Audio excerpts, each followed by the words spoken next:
Hello and welcome to another episode of Gaming at the Round Table with Maverick, Crystal, and myself, Jojo. Today we're going to talk a little bit about, or a lot of it, about AI and how it's integrating into gaming.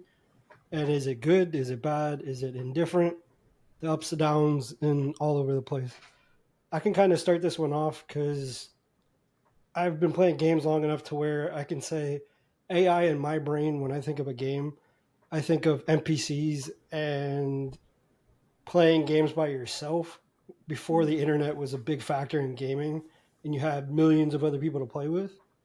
And I remember playing games and you talk to an NPC and they kind of make jokes of it now on TikTok and you have these people pretending to be NPCs and actually making a living off of being NPCs and like just having the same like five responses of how are you doing today?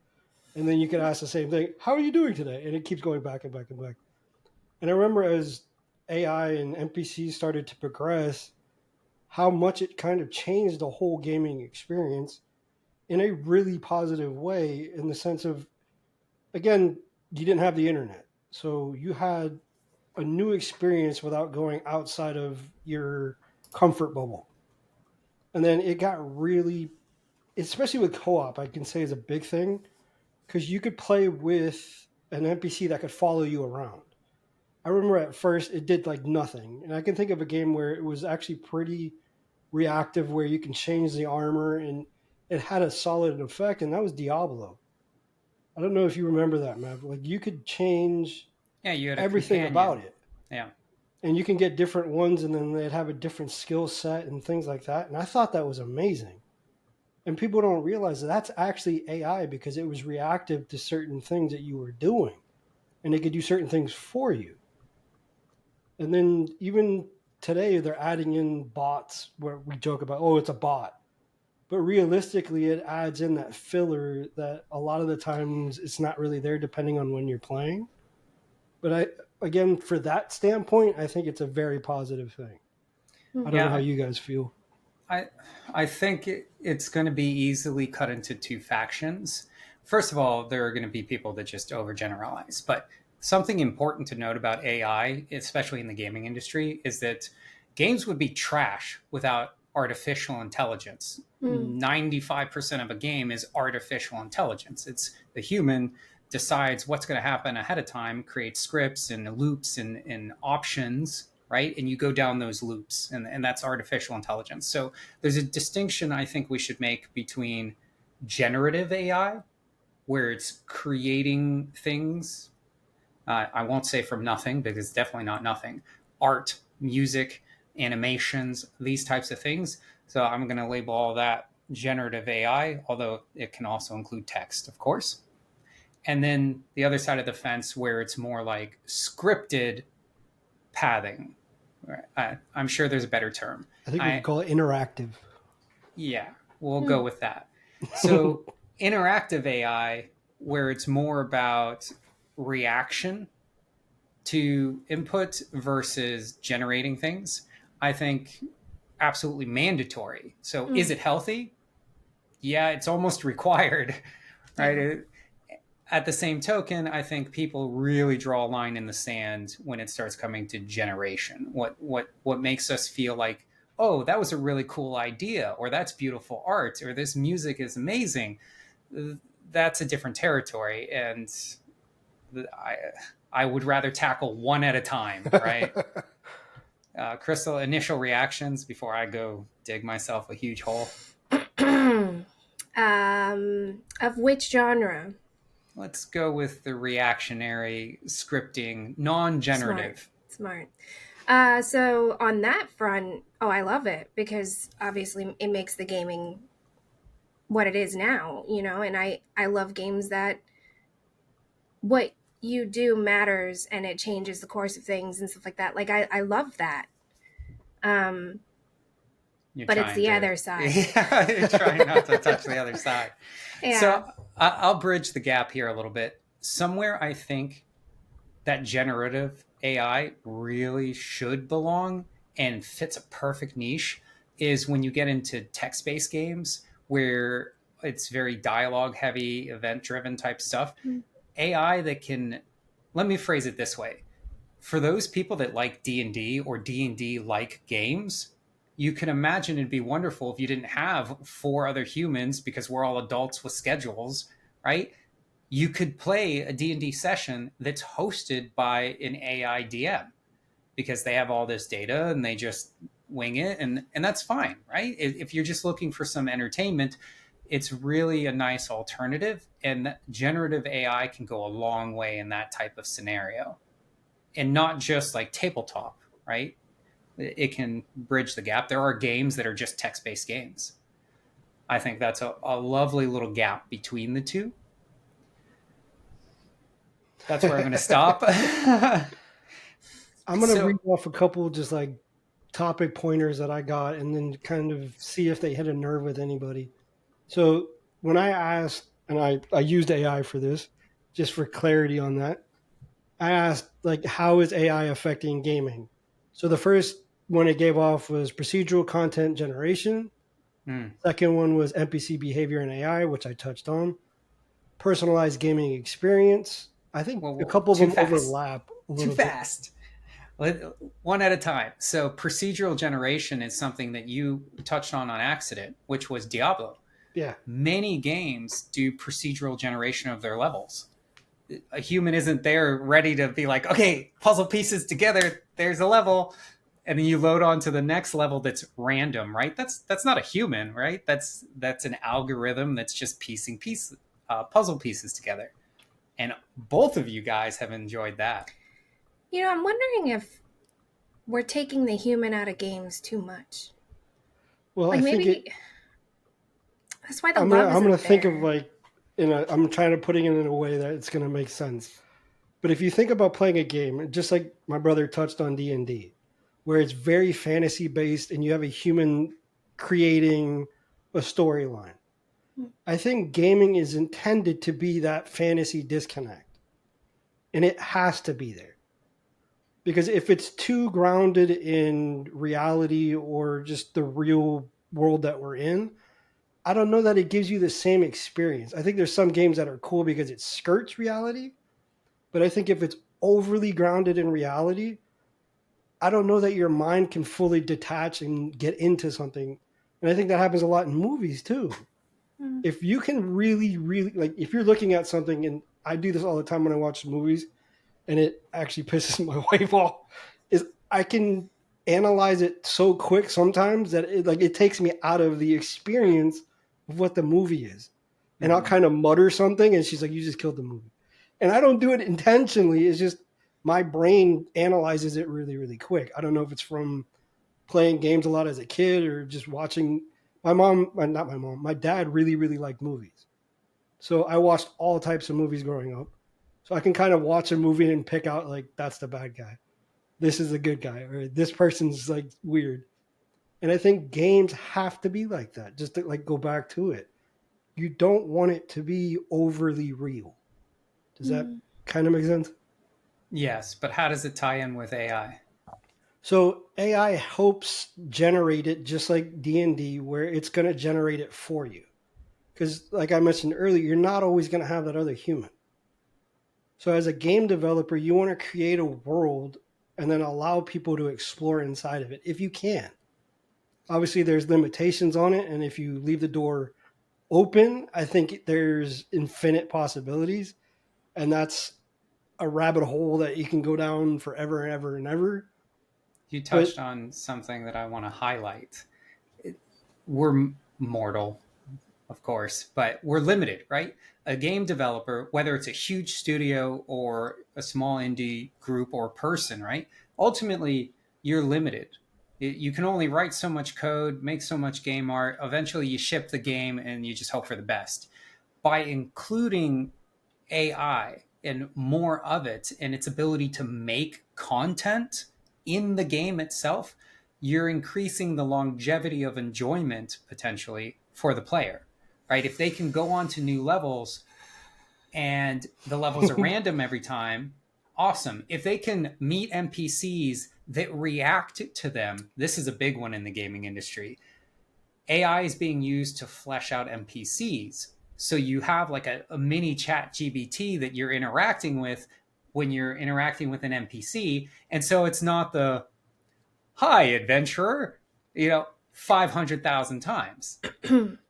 First of all, they made games really well back in the day without AI. Second of all, it sounds to me like these big name companies are using AI to get games out faster, to make money quicker.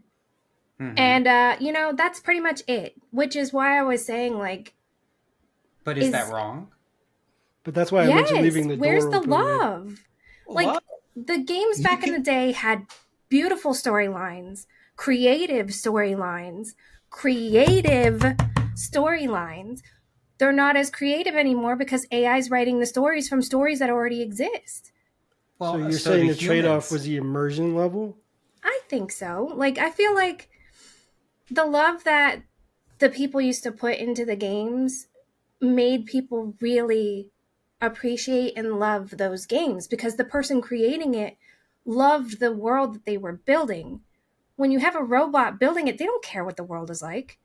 They don't care what the story's like. It's just Yeah, but here, it's still a product, right? A something to game is still play. a product. It has to sell. And if people are going to be buying it and they enjoy the game, they don't care that the developer loved the game. I don't care Mm. that the develop. In fact, I can think of a game where the developer ended up hating their game because of what it ended up doing to them as a human. Um, I won't cite examples. That's a whole different topic. But there are people who gain success via gaming by releasing their game, getting rich, and then not knowing how to react in this new world because they just made a passion project that changed their whole reality, usually for the good, but not always. And anyway, deep ends aside, as a consumer, I almost never buy anything, let alone a video game, and go, man, my enjoyment of this game is rooted heavily in whether or not the developer loved this game. I don't care. Did they make a good game? No, it's not whether they loved it or not. It's what comes from that love. And you take all So, that love and you put it into a machine, it mixes it up, and you get love out, right? Here's your table. Okay, I got an example for her to where AI or automation changed it to where if you look at old-fashioned cars, Mm. you could drive those things forever, and it would last. The bones would last. mhm. If you look at when automation started taking over that industry, cars now last maybe 5, 10 years before they have a major issue. I think that's kind of what she's saying is you can't build the same level of product in her mind that Mhm. you can that someone's doing it manually and fleshing it out and then saying like, okay, well, I have this whole story for this. Hmm. Instead of saying, well, I have the base story, let the AI kind of figure out the rest. Yeah, like I don't have 1000% hate against AI. I think it can help with games.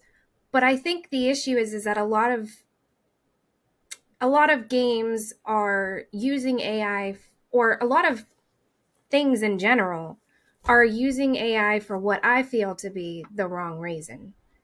Hmm. Instead of helping people, it's more so like, So you're saying the caveman that found the fire is now setting everything else on fire. yeah, that's Okay. that's exactly how I feel with AI in general. Yeah, unfortunately, any new wonderful technology is going to first enter the industry and the world in the way that it can the quickest, which is always going to be the people with a bunch of money. And usually they're just trying to make more or save more of that money, which results in jobs being lost and all this other stuff. You see it in every major revolution of technology. Mm. Wonderful new technology for the world, and a whole bunch of people lose their jobs. Automotive industry, just it's been Touchscreens happening did that forever. too. Yeah, Mm. even the food industry right now. You go into a grocery store, whatever. There's a screen. You buy whatever you want, whether you're making an order at McDonald's or whether you're shopping at Walmart, whatever. A lot of people don't need to be involved, and ironically, we're seeing this from the perspective of the change over time. I could almost guarantee a lot of the much younger people, since this is what they're used to, I don't want to talk to a person. Like, just let me do what I'm doing and get on with my life. Text me, bro. Why would you call? It's that same concept, right? And it's going to keep that way. Exactly. So why is it seen negatively? Why is it unhealthy? I've been playing devil's advocate a bit for why is it good, right? Why is it unhealthy? And it's unhealthy because it's effectively theft. Generative AI is theft. Now, I will in a moment talk about where I see the future and how we can kind of bridge the gap, because we can't stop it, but we can do something to make it better. Hopefully bridge the gap. Yeah, right. Well, my one example, bigger, brighter minds will come up with good solutions. All right, whatever. I'll just jump in. Woo! Here we go. I think what's going to happen is the same thing that happened to the music industry. Songs were being both stolen, and riffs and stuff from major artists and vocalists and all this stuff were being put into programs where people were generating things. Before like major AI, like current AI, there was still enough technology to basically steal someone's style or, their pitch, literally, all this kind of stuff. So I think what the industry will try to do, if it's not already doing it, is someone's going to come up with an AI generative platform, and they're going to market it by saying, hey, you're paying for this service, and by doing so, you're also going to be paying rights to all the artists that we've contacted with permission. And they said, okay, you can use my clips for generations so long as every sale I get X amount, right? This is the way Spotify works. It's the way all major streaming applications work right now. People aren't just hosting their movies for free on Netflix. People aren't just hosting their songs for free on Spotify, right? There's an incentive for them to allow that. And is it ideal compared to how those industries were 20 years ago? No, they would have made much more profit per sale, but it's like adapt or die. And this AI is unavoidable. So how can we adapt? So you think that the little man is going to start having to copyright or trademark? I think people are going to eventually realize that the inevitable is coming, and what can they do to help lower the impact? You can become the dinosaur or you can evolve, right? And it that's blows what my we're gonna have to mind do. because I think back to when I was in high school, which was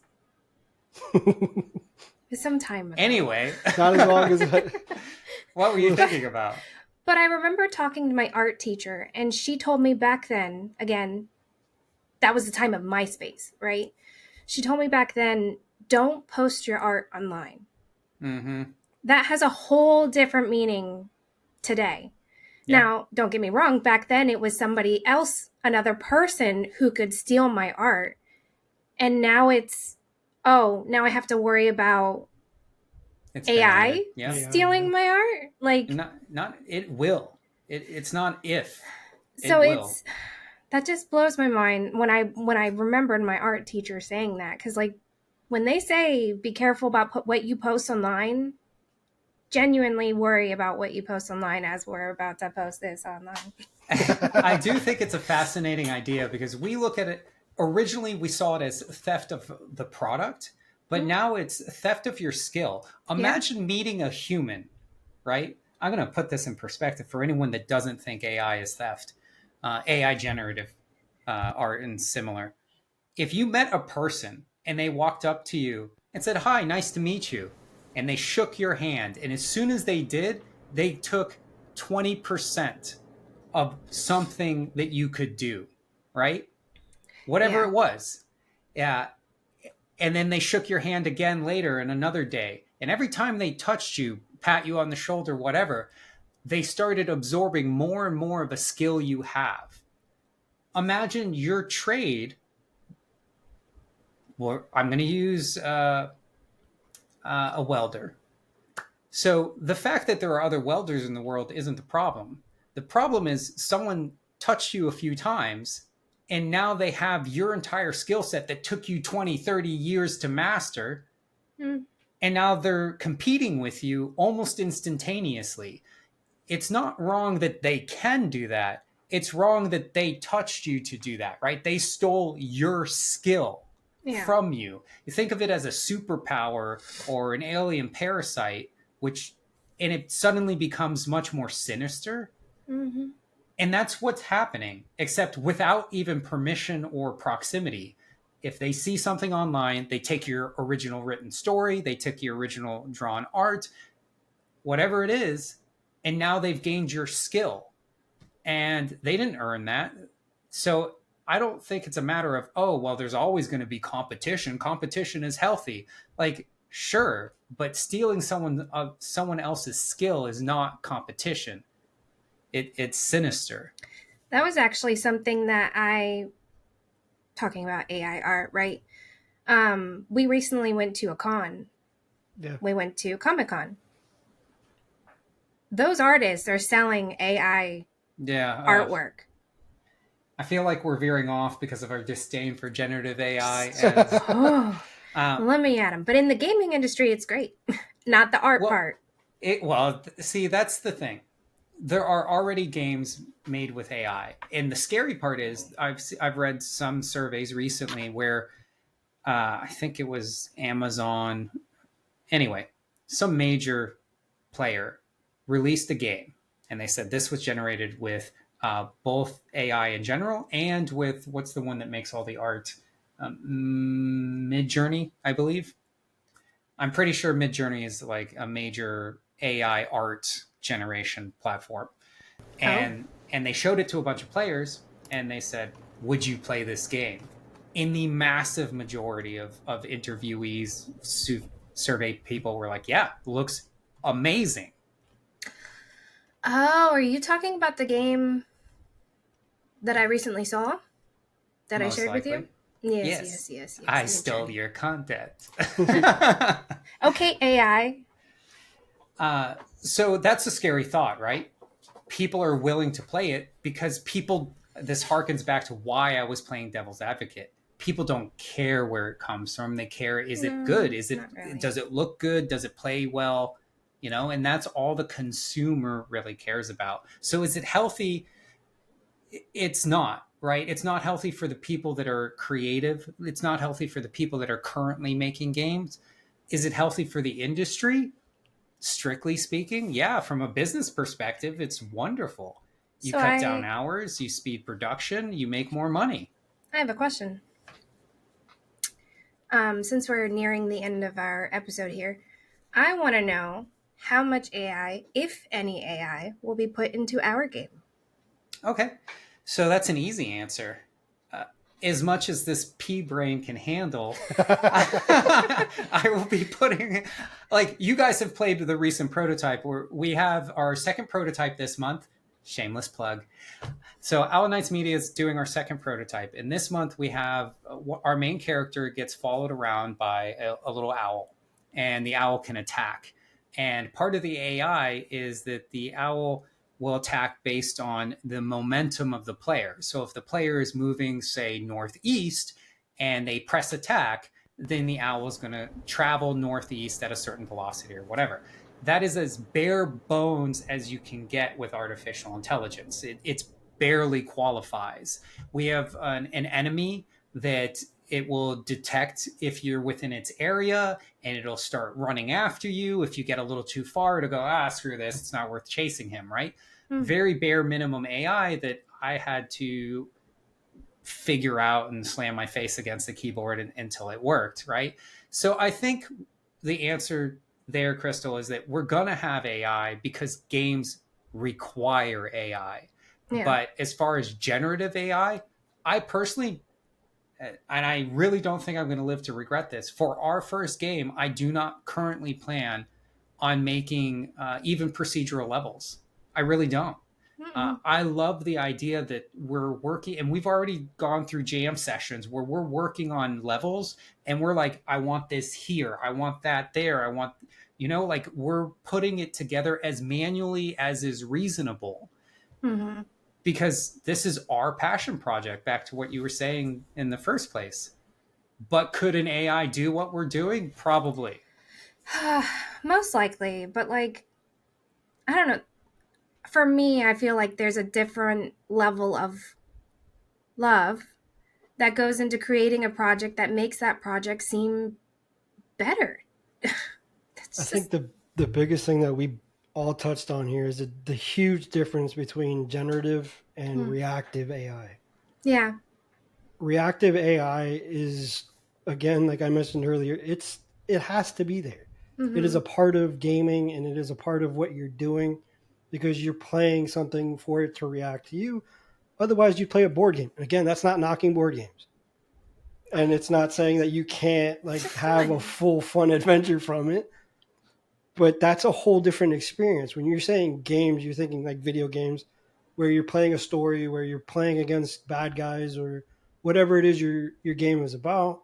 So that needs to be there and it has to be there and it's healthy. Mm-hmm. And it's come a very long way from however long ago I started playing games. And then going back to what my brother was saying, playing the other side of the coin where it's generative and it takes away the heart and soul, like Crystal said, of something that's being made. It's can you say it's two of the same thing? Yeah, but one it's the Tin Man.